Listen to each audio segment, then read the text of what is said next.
Hey everyone, it's Joyelle and welcome back to my channel. So for today's video, I wanted to try double shampooing my hair during my wash day routine just to kind of see if it helps remove more buildup, if it helps remove more dandruff, if that's what my hair is needing because of the length now, etc. and so on. But of course, before I get started, please don't forget to click that subscribe button down below. Once we hit 40,000 subscribers, I'll be sending any one of you any product line of your choice. Also, I now have mini logo merch for those of you who didn't like the bigger design. I now have shirts with a miniature logo just up in the corner for you, so go ahead and check that out underneath the video. Also, let me introduce you to this week's promo. Are you looking to get your body back in balance? Join Dr. Janelle Clayton with Anatomy Apothecary and her 40-day vegan challenge. When you join the program, it'll feature access to vegan recipes, helpful tips, a food and mood journal, a vegan shopping list, and so much more. Even better, the challenge can be done at your own pace and is available on the Anatomy Apothecary platform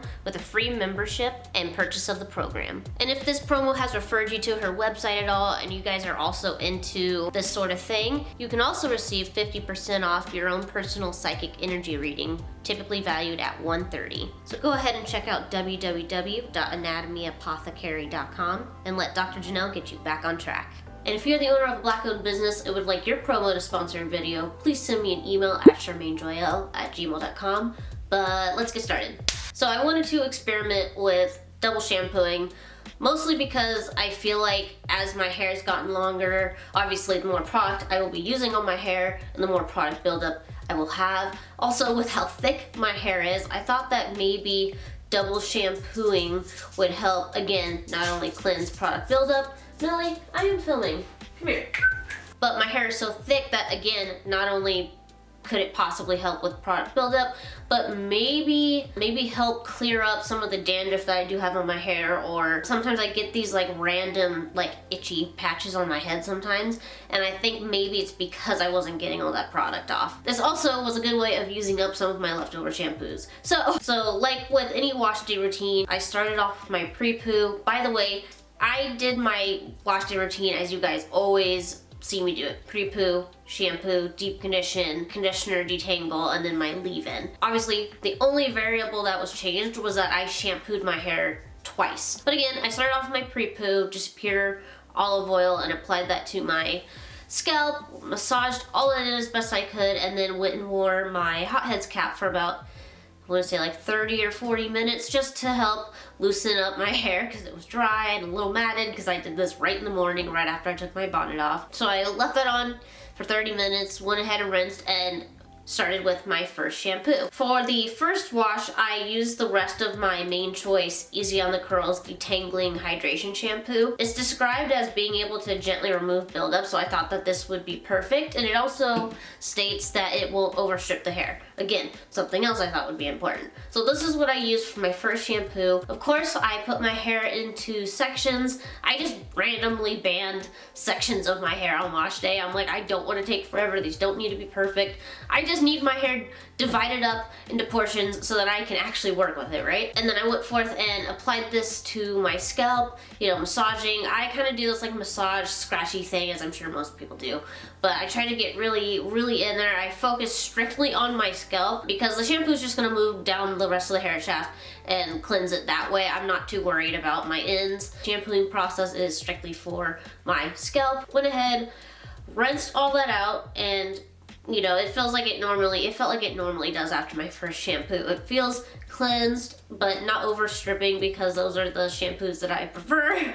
Typically, are the kind that don't overstrip your hair, but still leave you feeling clean, like we got a majority of the product off, or what would make you feel like you've had a successful wash day, right? My prediction was, before even shampooing for the second time, is the obvious that 1, my hair is probably going to feel drier. 2, I had this weird feeling that because it was going to be cleansed a second time, and because it was going to be stripped even more, that detangling was going to be a little bit tougher than usual. Those were my predictions. After rinsing out the first shampoo and kind of examining my scalp, I didn't see any dandruff. Usually I'm pretty good at getting everything off with just the one shampoo. My hair felt like it normally does, you know, cleansed, but not overly stripped. But for my second shampoo, since I finished off the other one. The shampoo I used was the Hydrate Me Organic Rose and Honey Cream Shampoo. And I thought this would be a good one to use second because it is very hydrating and it's more of a cream shampoo. I applied this to my scalp, scrubbed from there, allowing the suds to work its way down the rest of the hair. I did start to notice at this point that my hair felt more rubbery than usual because obviously it was being stripped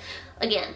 So more than it usually is. So again, I'm not surprised by this, but what was weird is it almost felt like I could feel, almost like my scalp felt more sensitive. I could feel all the air on my scalp. I don't know how to explain it. It's almost like when you have like, it's after that you brush your teeth with like really minty toothpaste, like my scalp just felt extra clean. So my scalp felt amazing, but my hair was so dry right at this point. Like my ends were super dry. My hair just felt really rubbery.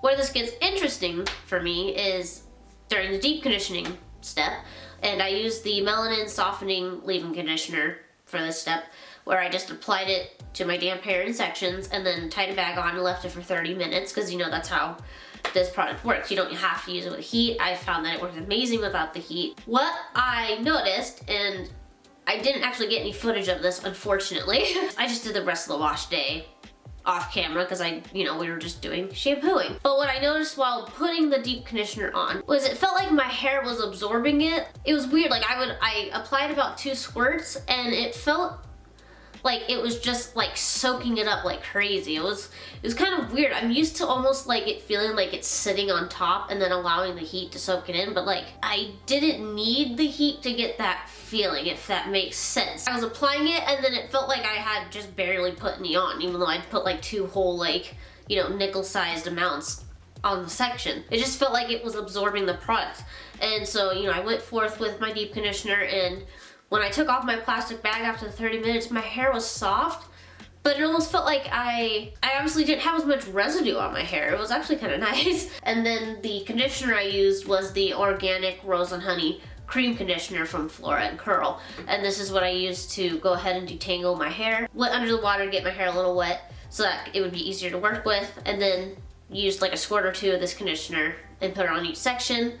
And holy cow, my ends felt like freaking barbed wire. It was so, I'm not used to that. I was like, ooh, maybe I need like a trim is how that felt. Like they felt so dry. It was so weird. And obviously after like combing the conditioner through, my ends felt better, but I just didn't like that kind of like dry, bristly feeling that my ends had after that. I don't know. Maybe I do need a trim. Maybe that's a sign I need a trim. It has been a while, but that's just something that I noticed. And it was harder to detangle my hair because I didn't have as much moisture as I usually do because, again, of the second cleansing. Again, not a surprise. And same with the leave-in step. It just felt like my hair was just soaking up the product like crazy. Like, this is my hair only about 2 hours after drying, and I have no residue. Sometimes I'll have residue up to this point. I have like a teensy tiny bit, but not nearly as much. So it's very clear to me that my hair is absorbing my products much faster than they typically do if I don't double cleanse. So to finish out this video, will I be including double cleansing or double shampooing, double cleansing? What is this, Korean skincare? Will I be incorporating the double shampooing step in my routine? Not every wash day. I don't know. I think if you're somebody who uses a ton of oils like on a daily or weekly basis, or like somebody who uses a lot of like shea butters, heavy butters, I think this may be beneficial for those that do that. I know that like the double shampoo is pretty popular in like hair salons as well. Again, I think this depends on what kind of shampoo you're using. I highly recommend using moisturizing shampoo so that you're not over cleansing your scalp, unless you're doing some sort of ultra detox on your hair, and then you're gonna use a cleansing shampoo. But for me, I would maybe incorporate this like once a month, or if I feel like my hair is like, my head is like super itchy, like it's just like, hey, it's time to start to do like a double cleanse to remove any extra product on your hair. So as necessary, or like once a month, may be the best for me, just because I found the process a little overstripping for my hair. I think it's a great quick way to detox your scalp. If maybe you don't have time to use like a hair mask or like the Indian Aztec healing clay, would you stop itching yourself? So yeah, I'm not against it. It was just overly stripping for my hair, so it's just not something I'm gonna incorporate every single wash day. I hope that you guys enjoyed today's video. Again, please don't forget to click that subscribe button down below. Don't forget to also purchase your merch. Keep blooming, and I'll see you guys in the next video.